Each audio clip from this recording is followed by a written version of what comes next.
I don't think it went live on Instagram, but we can. All right, guys, at least we're live on other platforms, but welcome everybody to our live stream. Welcome back. We've had a little bit of a hiatus doing live streams, but we will continue to do them moving forward on a weekly basis, hopefully a couple times a week, as the world is ever changing and new wars are not necessarily announced every single day, but US bombs continue to drop in many places of the world. I am your host, Manar Adli, and I am the founder and director of MIT Press News. We are live on a few platforms, on YouTube, on Rumble, on Twitter, and we are testing our live stream on Instagram. So if you're on Instagram, please do let us know if we are live. I'm not sure if it worked or not. This Mintcast podcast will also be available in audio format as a podcast on your favorite podcast platform when you look up Mintcast. So once again, Yemen has become the center of the world's political attention. Ansar Allah, also known as the Houthis in the West, have attempted to launch a blockade of commercial traffic of Israeli ships going through the Red Sea in an attempt to put a stop to the Israeli genocide against Gaza. And the death toll in Gaza is quite horrific. It stands stark. And the death toll is over 25,000 people. And that number continues to rise. And we can't even begin to know how many people are still stuck under the rubble, how many bodies. So while the Biden administration has refused to do anything to stop the onslaught, in fact, Israel is working, the US and the Biden administration are working overtime to hand Israel the bombs to drop on Gaza. The moment prophets were threatened in the Red Sea, it sprang into action not to stop Israel, but to begin bombing targets in Yemen. And I have been speaking with my contacts in Yemen, and Israeli planes are flying over Hodeidah, and it's quite terrifying for them in that area. So here to talk about Israel, about Yemen, and the United States' role in all of this is Greg Stoker. He's a former US Army Special Operations member turned committed anti-imperialist and anti-war activist. Greg's content and explainers have been going viral on Instagram and other social media platforms. And we are going to be maybe playing a couple here in the live stream. But before we get into it, if you want to help see us grow, please do consider supporting us on Patreon.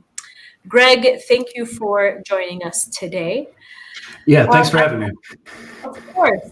I want to play this video here that you actually tweeted out, and I want to get your reaction to it. So let me just get it playing here.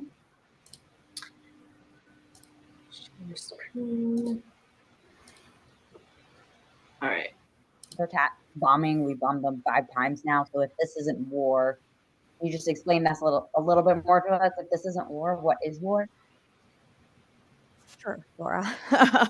Sure. Great question. Just wasn't expecting it phrased exactly that way. Look, we do not seek war.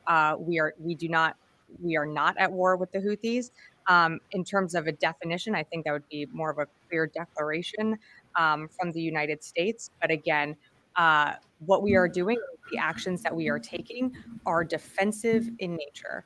I would turn back to the fact that there have been over 30 attacks by Houthis on 50 different nations that are transiting the Red Sea at this time.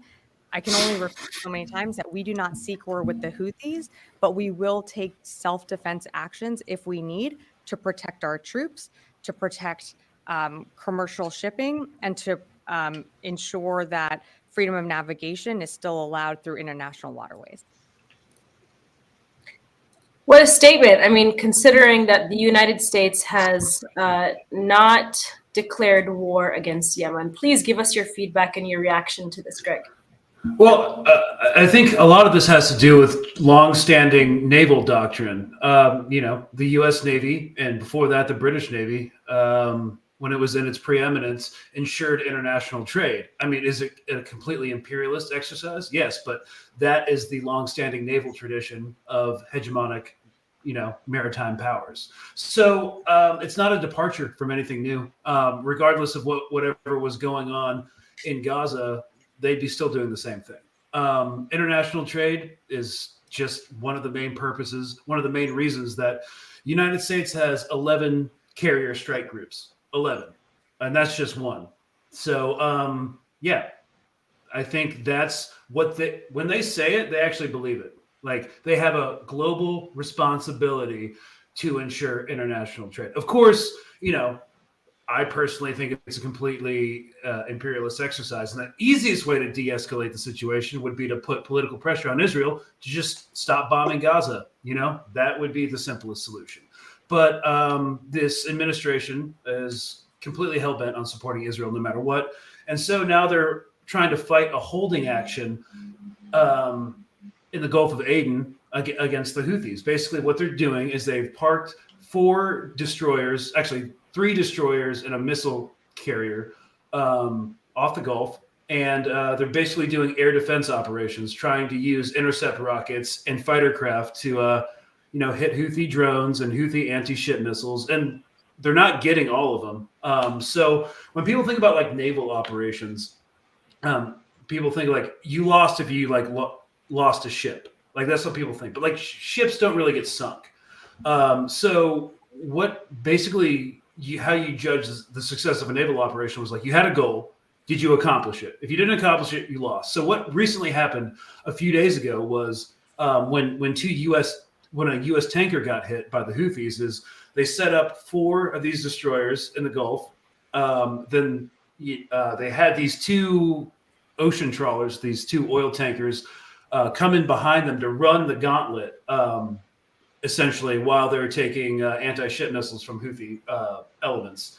And, despite the air defense of the United States destroyers, one of the oil tankers got hit. They had to peel off, and the mission was aborted. So you could say that they lost that engagement with the Houthis, even though no ships were sunk, because, again, that's not how naval success is generally measured. So they've mobilized, or the EU is mobilizing a second task force second naval task force. They called it, I forget the classical Greek name, like apes or something for shield, because of course the EU would use classical Greek for their task force name. It's like, we're here to reassert the West. They're mobilizing that. And it's just a perfect example of American imperial hubris. Mm-hmm. When launching a war and saying, oh, we're not actually at war here, but this is just self-defense actions. Yeah. Apparently the EU task force is not going to hit Houthi targets. They're not going to do retaliatory strikes or military strikes, but they're there to provide more air defense capabilities so that none of the Houthi ordnance can get through to threaten oil tankers. But that's still going to take 3 weeks to mobilize. So, these things take time. So it's just going to be, the ships parked off the Gulf of Aden, the U.S. and British ships. And the bombing of Houthis has not been successful. Joe Biden himself has said that it really hasn't diminished their capabilities. It's not really having an effect, because here's the thing. Houthis, since 2014, they've been bombed by the Saudis, which is essentially America with, Saudi pilots. And so they've learned how to, set up decoy missile sites and stuff. So like some of the targets that they're hitting are just like decoys, and we're based off limited intelligence, and it's just not really having an effect. But we're going to keep at it. So when you talk about not having congressional approval, this is kind of a long-standing tradition for these type of operations. If you recall, the Iraq War and the Afghan War were technically not wars; they were overseas contingency plans. So the president does have like some latitude in what he's able to do an end run around Congress with. So using a legal loophole to authorize artillery shells and artillery equipment without congressional approval to be sent to Israel in December. That was another example of this. So one of the reasons why the U.S. military aside from not wanting to escalate, because the U.S. military does not want an escalation.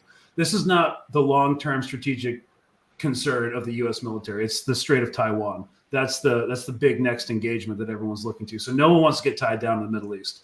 But yeah, so they've taken less of an aggressive stance, partly because they don't want an escalation, and partly because the Biden administration really can't escalate too much. They don't have the political cover or equity to, escalate in Yemen. So it's just a holding action in the Red Sea. And what's so interesting is that, the Ansar Allah hasn't even killed anybody in their actions in their maritime blockade in the Red Sea. And they've been designated as a terror organization for simply blocking Israeli ships from entering the Red Sea and basically forcing, excuse me, I'm still recovering from a really bad cold, excuse me, but they're forcing ships to go around the African continent, which basically shows that this really is about, finances and money and profits more than anything. And yeah, go ahead. They're also scared of a precedent being established for blocking international trade in the future. That's another consideration they have. Very true. And by the way, I apologize. I forgot to introduce our other guest, which is our senior staff writer, Alan McLeod, whom the next question is actually for him. We just, Alan, you've just actually finished an investigation into the media coverage of the blockade and U.S. attacks on Yemen. And your full investigation is going to be published very shortly on Mint Press News. Can you fill us in on your findings, and how has the media been portraying this Ansar Allah blockade in the Red Sea? Yeah, thanks, Manar. I mean, I think the short answer is it's been portraying it very similarly to how the US government has been portraying it. I studied 4 large agenda-setting news organizations: Fox News, the New York Times, NBC News, and CNN. And they were pretty much all in agreement in the way they covered the issue. For starters, they didn't really see the Houthis as the legitimate government of Yemen. They were using words like, ragtag group, a rebel group, or even terrorists to describe their actions. Although, as you have pointed out, the casualties for the Houthi figures, for the Houthi actions, or we should really be calling them Ansar Allah, the casualties for Ansar Allah's actions are actually very, very minimal, especially when you compare them to what's been happening in Israel and Gaza over the last few months. And yet, when we look at these 4 outlets, which are pretty much a good sample, a good bellwether of what the US corporate media system is like, they constantly refer to the Houthis as a terrorist group, whereby that sort of moniker is just never leveled at Israel for what it's done, even though, as we know, we've seen 25,000 people killed. We've seen 1.9 million people in Gaza forced to leave their homes, while the government of Israel and senior officials in that government talk about, openly planning a genocide, openly planning to relocate all of these people to other countries. And yet, as I said, that sort of word is only really applied to enemies of the US government. Meanwhile, the United States carries out self-defense actions in bombing one of the poorest countries in the world, which is thousands of miles away from any piece of US land. And yet, the media just runs with this. And that's basically the general viewpoint of what we're getting from corporate media. The United States is presented as this neutral actor who is constantly trying to do good, but being sucked in or pulled into various wars. It's never the United States' fault. Even though the US at one point was bombing 7 countries simultaneously back in 2016 and has reduced so much of Western Asia into rubble, the United States' actions are always presented as pure and good, whereas Ansar Allah have always got some sort of nefarious plan around. Ansar Allah themselves talk about this as being like a humanitarian blockade, like trying to invoke the UN concept of the right to protect, which is actually a concept that was pushed by the United States in the 1990s and 2000s for their so-called humanitarian interventions. Well, Ansar Allah are trying to do the same thing, trying to prevent more bloodshed in Gaza. They've openly said that they will stop their blockade once Israel calls a ceasefire in Gaza. And yet that crucial piece of context is pretty much completely missing from corporate media in the US. So people are none the wiser of why the Houthis, why Ansar Allah are actually fighting this war. And generally, the sorts of ideas put forward are things like, well, they're trying to shore up their base, or they're trying to support Hamas, or they're just trying to deflect from their poor governance of their own country, never really talking about the real crux of the matter. And so when people are reading Fox News or the New York Times or watching CNN or whatever, they actually, the more you read, the less you know about this conflict, because they are just fed constantly pro-war talking points, which have little basis in reality.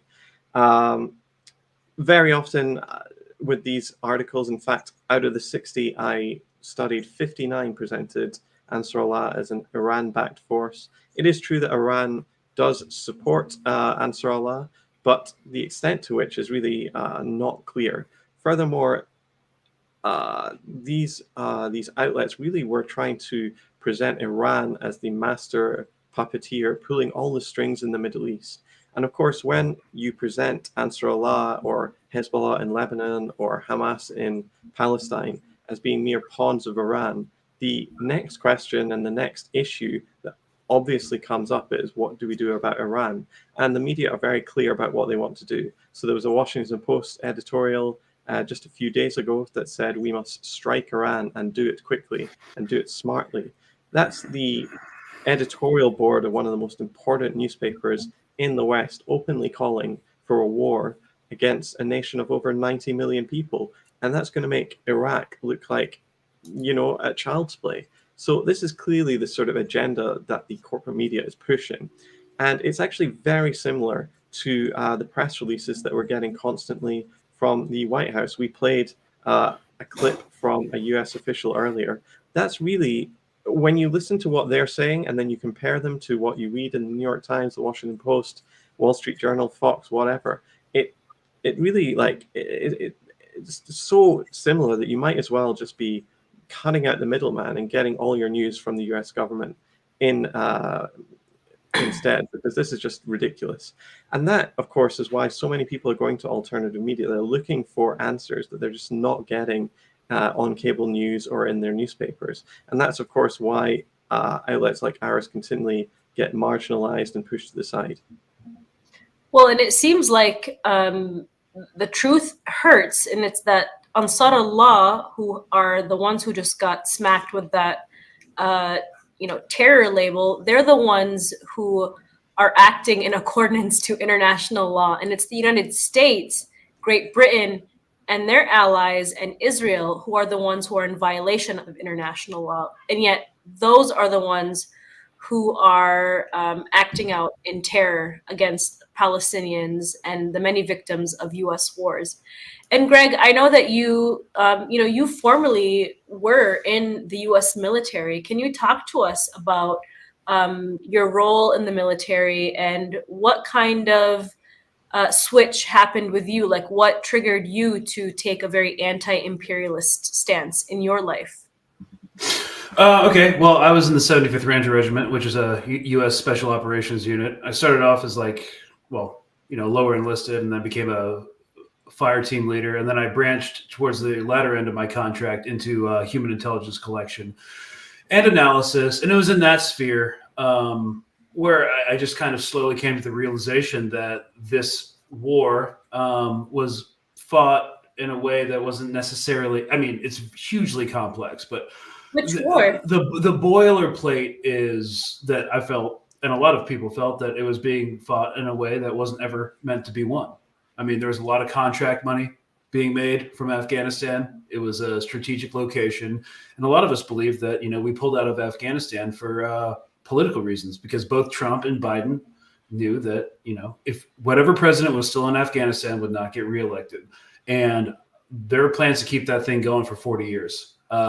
But, when the imperialist cycle had ran its course, in our opinion, that's when we pulled out. And we pulled out in the most irresponsible way possible. So the most destructive, Vietnam-esque, last helicopter out kind of way. And, it took me, going to college and studying anthropology and political science to, kind of understand the dynamics behind all that. So And that's so. Which war? And which war? Could you clarify? Which war was the war that you kind of had your awakening? Was it the war in Afghanistan? You said, or the war in Iraq? no. Oh. I'm too young for Iraq. Thankfully, Okay. it was Afghanistan. Okay. Yeah. Okay. So that makes sense. And I think a lot of veterans are having that, conscious awakening about war, especially after being. I wish there were more, but yeah, some are for sure. Yeah, I wish there were more too. But I think the U.S. support for Israel, I think that war specifically is allowing not just veterans but Americans to wake up to what the U.S. Administration really truly represents, which is profits from war and the military-industrial conflict. So I want to talk a little bit about this drone attack that hit a U.S. base by Iraqi resistance in Jordan, which has killed 3 soldiers. And now the U.S. has announced plans to strike Iraq and Syria, and they have been airstriking also Somalia, which they've been doing for a very, very long time. And despite the Iraqi resistance taking responsibility, you will see across the media sphere, just like Alan described, that the media is pointing its fingers to Iran as behind these attacks. Talk to us about this prolonged U.S. plan to attack strikes in Iraq and Syria. And by the way, the United States is still occupying a third of Syria, and most of the areas that they're occupying are the oil-rich areas. Yeah, without permission of the Syrian government. And that's an important point, because as opposed to Iraq, we are there with the permission of the Iraqi government, but that contract's going to be reviewed and it might not be re-upped in the future.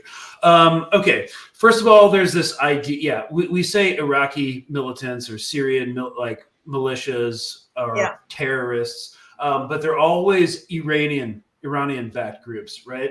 That's a very nebulous term that can mean anything. They're being directly influenced by the Revolutionary Guard Corps, or they could have just been funded with weapons, and it's the U.S. Viewpoint that if you give someone weapons, well, you're not really responsible for what they do with them. But when it comes to Iran, yes, Iran's directly responsible. There's been this long, multi-decade, almost multi-generation agenda to bomb Iran. I'm not sure if how realistic people think that is. I mean, from a military perspective, it's absolutely absurd, because what people don't realize is that military assets in the Middle East are incredibly vulnerable. A militant group, an Iranian-backed militant group earlier this month shot 18 rockets at an Iraqi base. Only, a couple specialists got a concussion. That's it. But 18 rockets, 2 got through. If Iran really wants to do a retaliatory strike, if we bomb Iran, they will just delete the air base in Qatar, the base in Iraq, the bases in Iraq, in Syria. So it's just not feasible strategically at all. The rocket technology that Iran has is the same stuff that Hezbollah has, and they're the good stuff. So they try to create this illusion of the Iranian octopus, right? That Iran is controlling this axis of terror, which practically isn't. It's not true. They do fund certain groups, just like we do. We're now allies. Well, it's hard to tell through open source, but there's compelling evidence to suggest that Al Qaeda is now our ally. So it's basically just meant for public consumption of people who don't know the difference. So when it comes to this drone strike on a Syrian base, it was most likely in Syria, not in Jordan, but we're not supposed to be in Syria. But anyways, there's supposed to be a retaliatory strike. So what we would have expected is almost immediately a bunch of targets. They come up with a strike package, be like, all right, we're going to hit these first 10, see what the response is. If we don't like the response, we're going to hit another 10, and we're going to hit another 10 until all resistance is crushed. But they haven't even done that.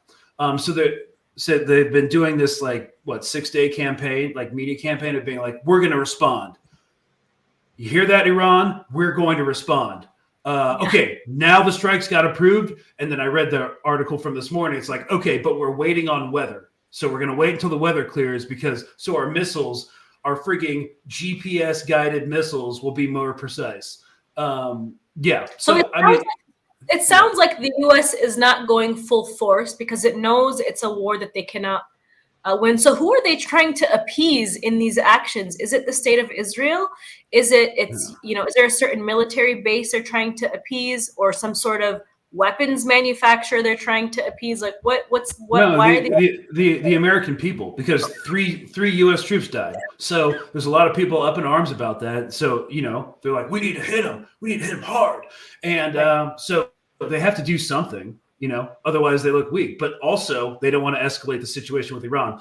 5 days ago, the chairman of the Joint Chiefs on ABC in an interview said clearly the U.S. does not want a wider regional conflict. And when asked, does Iran want it? He said, no, I don't think Iran wants an escalation either.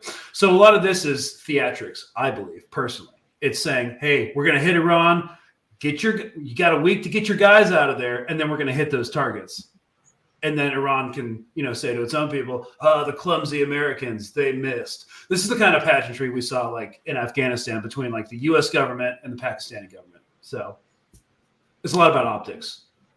Yeah, that's my read on it. There are, however, a committed group of people in Washington who really do want to ramp up tensions with Iran. This neoconservative movement that's been around for a few decades and has never really accepted what happened in the late 1970s with the Islamic Revolution that now brought the current government into power. I'm specifically thinking about a group called United Against Nuclear Iran, which is a rather shadily funded group that operates in Washington. There's a lot of heavy hitters in that group. John Bolton, the neocon warmonger who was famous for being George Bush's representative ambassador to the United Nations during the Iraq and Afghanistan wars. He is one of their senior members. There's there's all sorts of people who used to be high up in the Bush administration, people who used to be leaders of the CIA like R. James Woolsey. And interestingly, there's also a lot of people connected to the Mossad and Shin Bet in United Against Nuclear Iran. And I think that really shows that there is a sort of Israeli angle to this, whereby Israeli officials are really trying to influence American politics to go into a more anti-Iran direction. They're trying to get the United States drawn into this kind of war. Interestingly, United Against Nuclear Iran doesn't really say where it gets its money, but it certainly has a lot of it.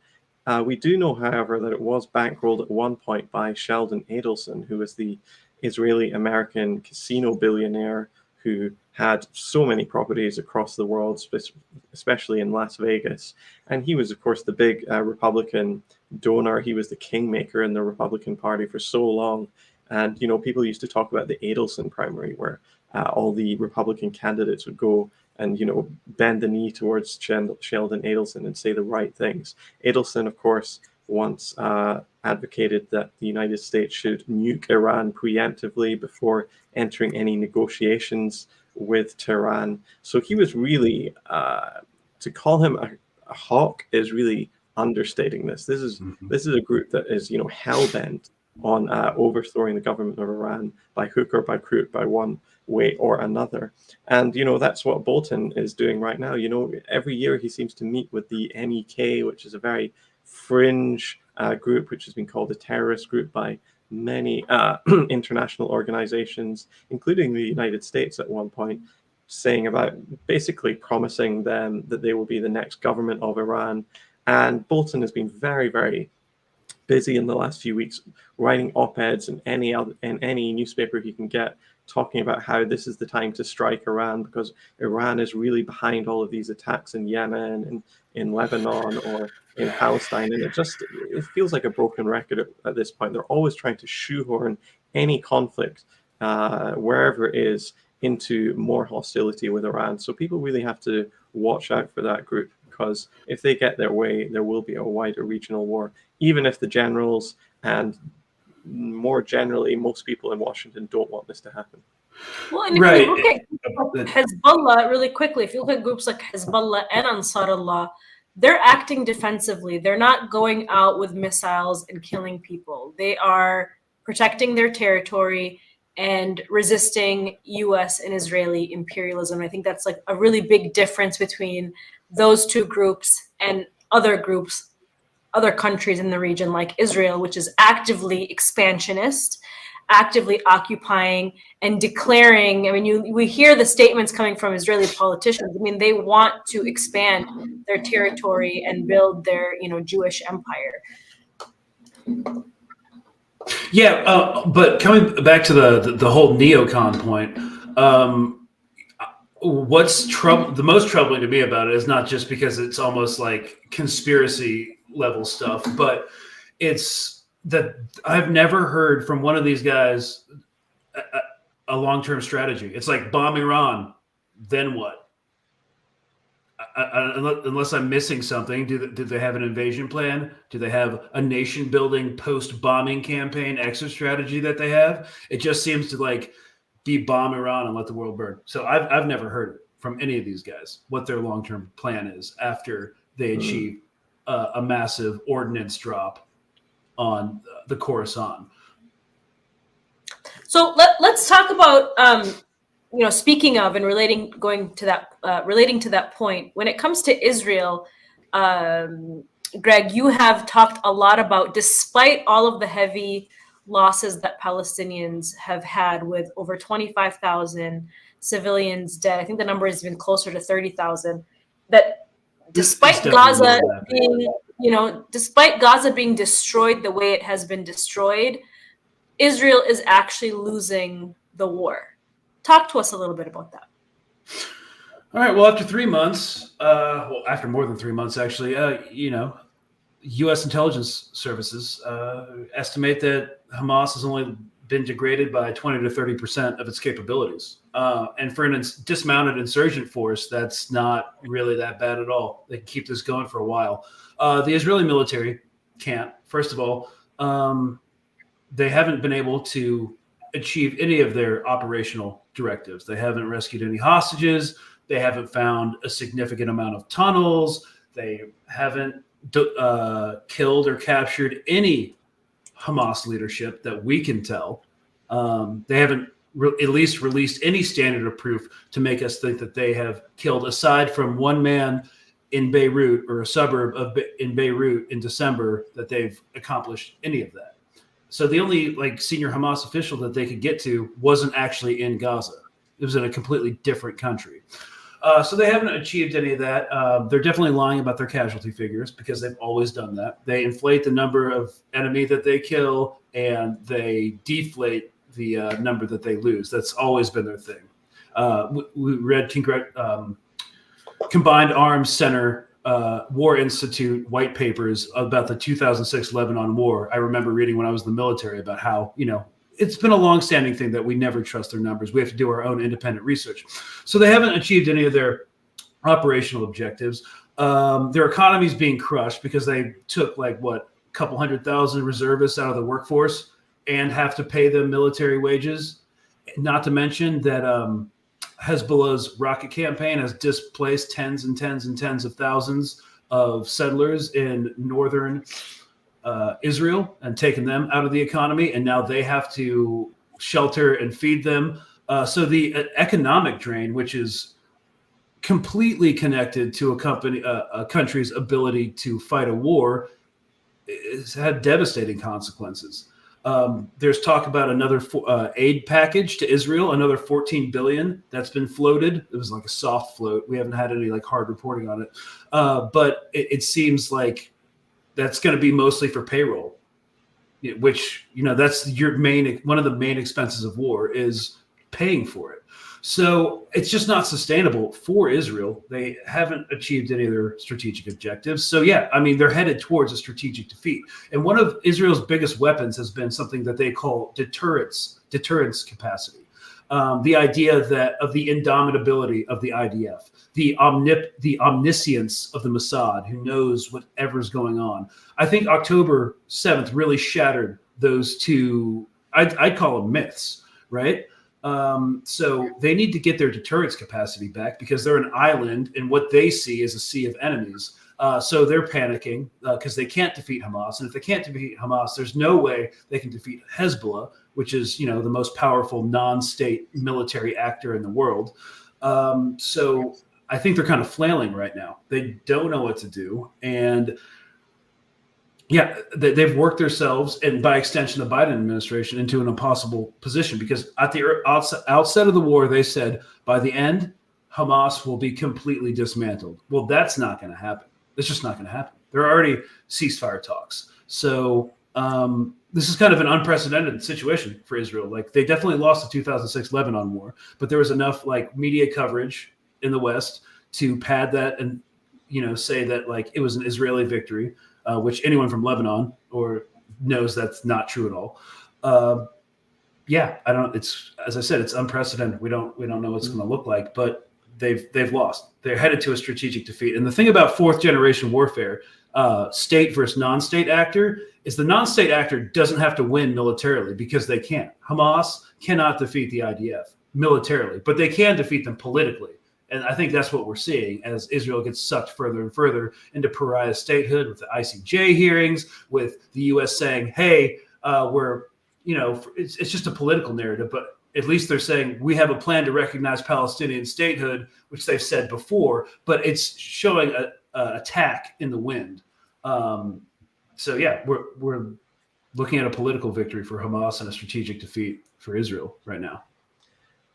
I'm glad you mentioned that. I was just going to say quickly, Alan, that we're also seeing for the first time the U.S. media, Western corporate media, not pad Israel as much as they normally would. They're actually, starting to show, not starting, but they really are showing the destruction of Gaza, and they are covering the heavy losses that Palestinians have had to endure and how this war has affected children.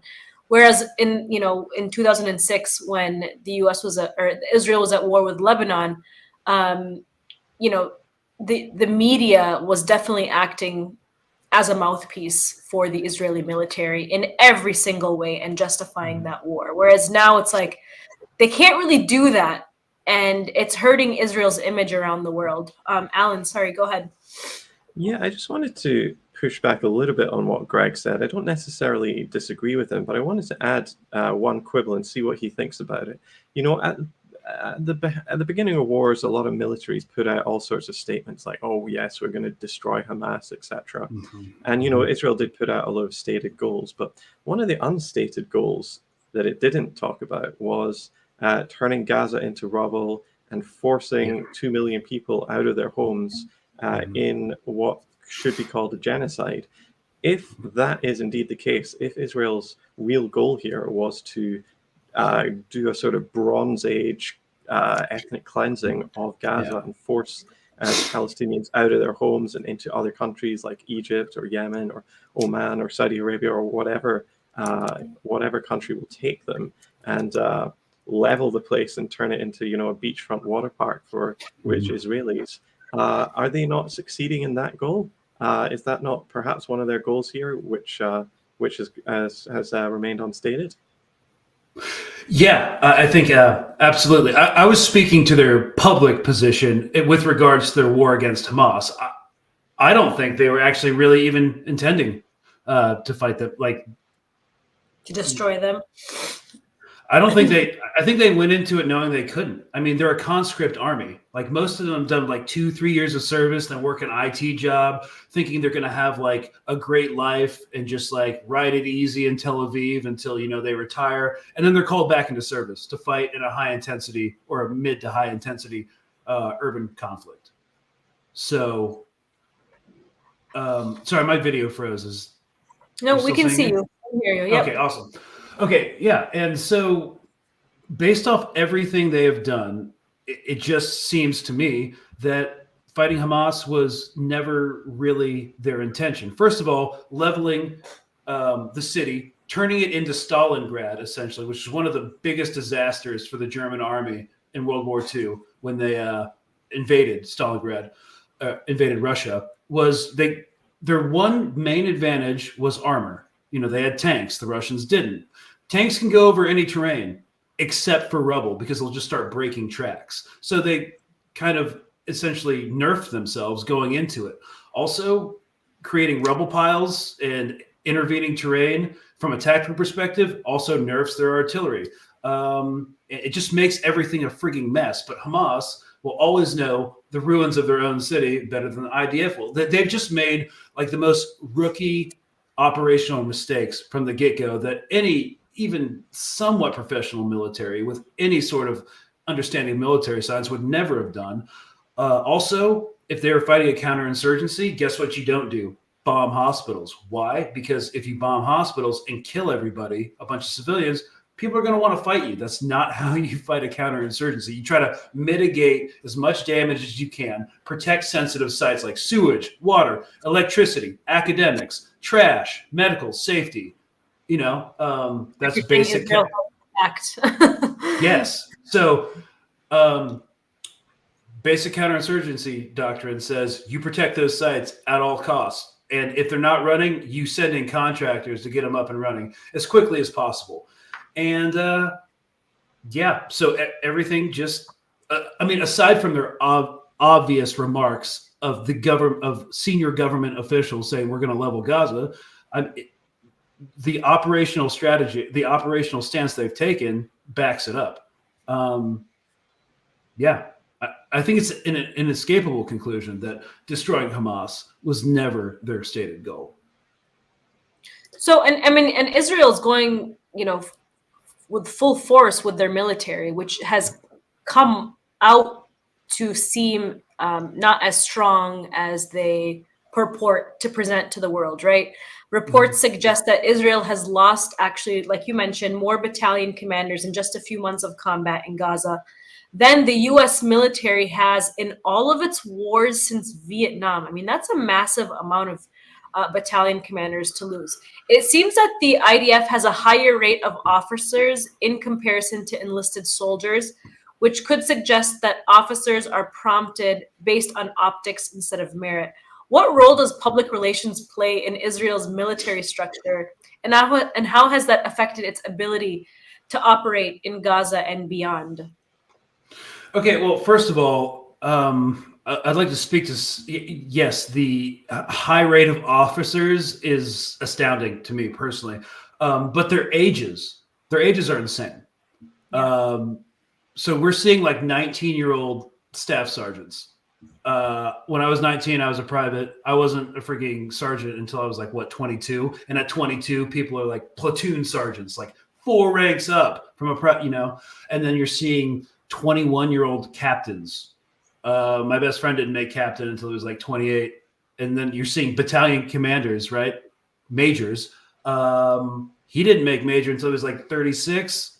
And then we're seeing like 24-year-old majors, like with the same command responsibilities. It speaks to, I mean, that's just too young. That's just too young, too intellectually and emotionally immature for that kind of responsibility. It's astounding to us to see those ages. So I think that is more so than the high concentration of officers. That is the most glaring, aspect of their military dysfunction. It's just the youth. It's just it's mind blowing. Well, and Greg, I was actually just in Palestine visiting for the first time in 18 years, and I had actually the same reaction. I went there, and every checkpoint I went through, and every Israeli military jeep that I passed by, it was all a bunch of 18 and 19-year-olds. And I said, this is who the occupation is run by? This? And I saw the occupation and apartheid in its fragility. And, Israel really is a paper tiger. They really seem, they show themselves as this really strong military force. They're even called, I think, like the 12th strongest military in the world, but they really are not that strong. So despite this, Israel shows little sign, though, of ending the slaughter and are apparently using bunker buster bombs on civilian buildings. In a recent video, you went through just how these things work and why they are so damaging to human life, specifically to children. Can you explain to us these buster bombs that Israel is using, and some of the worst weapons that Israel has been using in Gaza. Oh, I think the video you were referring to was from November when they first got the ground penetrating JDAMs from the United States. So those are generally like 2,000-pound bombs. They're meant to destroy bunkers, so they can penetrate multiple layers, multiple floors of hardened concrete, and then detonate in the middle of a structure. And yeah, that's basically how they work. They're meant for bunkers, not for civilian buildings, which they're definitely using. So what makes them so deadly is like when an ordnance is that big, has that much explosive kinetic energy. Basically, it expands out the energy itself, not the fireball or the explosion, because the shockwave, it's popularly called the shockwave, expands out, and it's called in the medical terms like overpressure. So overpressure hits you. It creates like a vacuum in the Earth's atmosphere. After the kinetic energy has expired, the atmosphere comes rushing back in, so you're hit with a second shock wave, and the pressure differential created by the vacuum basically ruptures any gas-filled organs like intestines, eardrums, name it. And so what happens is you bleed out internally. In combat medicine, we called it, slang was internal liquefaction, because you basically, without any visible wounds, which you're not seeing on the kids, their gas-filled organs rupture, and then you internally hemorrhage, and you bleed out and die. Wow. Mm-hmm. That's horrific. I mean, but what this war really represents is the true face of Western imperialism. I mean, that's really all this is. Mm-hmm. I mean, it's really like lifted the mask off of what the international rules-based order represents. And Alan, we're seeing like a global shift in, people turning away. We're seeing protests in mass. We've seen a global awakening. People who maybe even once supported Israel, who thought maybe Israel represented the ideals of democracy and human rights and First Amendment rights, and maybe even LGBTQ, rights, or even women's rights. Even those people are saying, hey, this doesn't make any sense anymore. The true face of what Israel is doing is being exposed to the world to see. And now people are not just questioning Israel, the US-Israel alliance, they're questioning their politicians. Talk to us about the global shift that we're seeing and what this war has exposed. Sure. I mean, it doesn't matter how often President Biden or any other official waxes lyrical about how Israel is a wonderful place and it's got the most moral army in the world. When you're opening up your smartphone daily, hourly, and going to TikTok or Instagram or Twitter and just seeing the most brutal, awful videos of children being tortured, maimed, killed, or Israeli army officials saying things that are clearly genocidal, or Israeli army grunts creating TikToks and other videos showing themselves doing war crime and just doing it happily, gleefully. You really have to start looking and start really questioning how you actually see these conflicts. This war, this onslaught against Gaza has been front page news now for months and has dominated the news cycle. And what that's meant is it's actually really galvanized a lot of people who perhaps weren't particularly political, but have really decided that this is the time to start really understanding what's going on. And the minute you do that, you start realizing how unjust the world is and how the United States and the West more generally are helping fund this genocide. And so we've seen throughout the world, but perhaps most notably in the West, gigantic protests happening all over the place. In London, 1 million people came out on a single day to protest and call for a ceasefire in Gaza, despite the fact that the government really threatened them by saying that you should not go out on this day because it was a Remembrance Sunday, as they call it in the UK, where we talk about the dead that died in the First World War and the Second World War, and they said it was completely inappropriate to call for a ceasefire on the day that we, remember peace, which, is kind of ridiculous. All over the global south as well, we've seen perhaps much more concrete actions being taken, not just protests and boycotts, but actually people in the global south pushing their governments to make statements and to try to cut off ties with Israel. We're seeing a movement in the United Nations and other international bodies to try and actually hold Israel accountable.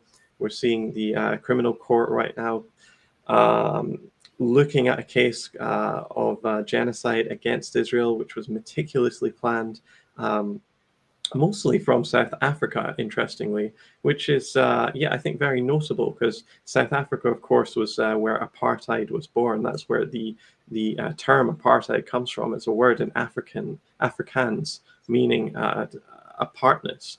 And it's really because of those experiences people in the global south have had with injustice, with racism, with ethnic cleansing, that they're seeing this happening in Palestine and feeling a sense of solidarity with Palestinians. And long may that continue, because I think that's what we really need in this world. We need a lot more solidarity. We need a lot more people thinking cross borders and thinking globally rather than just locally sometimes. So I hope it might continue, and I hope that this skepticism of what our governments tell us, or big institutions like the media tell us, will keep going indefinitely, and people don't go back to sort of docile, more passive era once things die down in Gaza, because that's certainly not what we need right now. Exactly. Let's say a ceasefire is announced. that doesn't mean that Israeli occupation has ended, or Israeli apartheid has ended, or U.S. imperialism has ended. Of course, I know a lot of people want to go back to their lives as normal, especially those who have been, occupying political offices and weapons manufacturers who have been, putting their lives at risk and their time on the line for this cause. But the wars don't stop. Maybe a ceasefire will be announced, but wars don't stop. So I'm just going to take a couple of questions from our YouTube audience. Greg, we have some questions for you. So one of them is, we have about 10, 15 minutes. So Greg, can you talk about the abilities of the Iron Dome to defeat or not Iran's high-speed missiles? It seems Hezbollah and even Hamas have been able to make holes in the Iron Dome. This is from Jeremiah Weed on YouTube. And if you can answer that in like less than 3 minutes.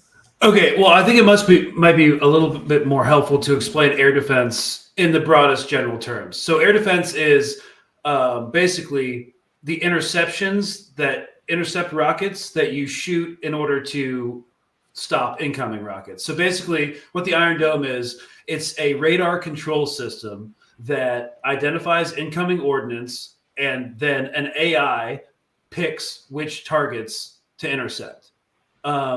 So what happens is, if you flood the airspace with enough rockets, the AI system will know that it's going to run out of intercept rockets to use. So it'll have to start making decisions about what it intercepts. So it knows like the rockets and their trajectories, like where it's going to impact to do the least amount of damage. So if it's going to impact in the desert, because Al-Qassam rockets that Hamas shooting are unguided, so they just kind of go wherever, it's probably not even going to intercept that. So the basic principle of, if you want to defeat the Iron Dome or an advanced system, first of all, the Iron Dome isn't meant to intercept like the most advanced rockets that exist, but it's to flood the airspace with really cheap stuff that the AI control system cannot differentiate between the cheap stuff and the good stuff. So you use all the ordnance on the cheap stuff, and then after you've judged that they have no more ordnance left for interceptions and they have to reload, that's when you send in, the high-speed, high-intensity rockets. And so that's what Hezbollah has been doing a lot. So the Iron Dome might be able to do interceptions from, for their more high-tech stuff, but the basic strategy is that when it comes to Iran, they probably don't have the ability to shoot a bunch of chaff off, but they just have so many rockets. So when I talked about deleting U.S. military assets in the Levant, it's because their rocket arsenal is insanely comprehensive. So yeah, they can shoot across the Levant from an air base or a fires base on the Iraqi border and overwhelm a system, an air defense system for sure. Okay. Just another comment from JUCE. I don't know if that's juice or what that name is, but can you explain why oil-rich Gulf countries haven't exercised their autonomy and cut off exports? I mean, that's a pretty easy question to answer. Yeah, I mean, a lot of the Gulf states don't want to be associated with the global South. They want a seat at the table, essentially. Yeah, I mean they're active allies of the U.S., of Washington, and they've all just engaged in the Abraham Accords to build normalization and relations and trade deals with the state of Israel. I mean, Turkey, who has been, the most vocal against Israel, is actively allowing oil to run through Israel, and they're doing trade with Israel. So we can't also believe everything these Gulf countries and, Turkey, what they have to say about Israel, because they might talk a nice talk, for their citizens to see, because their citizens are outraged. Their citizens don't want normalization, but they continue to. The governments continue to back Israel, and when South Africa took Israel to the ICJ, none of the Gulf countries or Turkey were there to support that, right? They also want to open that massive Mumbai to Europe trade corridor that would go across the Indian Ocean. Or not the Indian Ocean, but yeah, it would go from Mumbai to either the UAE or Saudi Arabia, get shipped up on trains, end up in Israel, and then shipped out to Europe. So that's why the U.S. really wants to normalize Saudi and Israeli relations, because that trade corridor is going to make so much money. Well, and I think that just sums it up, right? Like, what does this all come down to is we have to keep, U.S. hegemony alive, Israeli hegemony alive, for the purpose of profits. And that's really what, all U.S. wars are really about. And so I guess we can end it with that, unless either one of you have anything else to add before we wrap up. Alan, do you have anything else, or should we wrap up? No, I think I'm good. Okay. Well, Greg, thank you so much for joining us today. It was a pleasure having you, and we've learned a lot from your analysis, your military analysis and experience. And I know that a lot of people were excited to have you join us today. We do appreciate everybody's support. We ask that if you'd like to see us continue this program, to become a member on our Patreon. So thank you guys so much, and have a lovely day. We'll continue again next week. Peace out.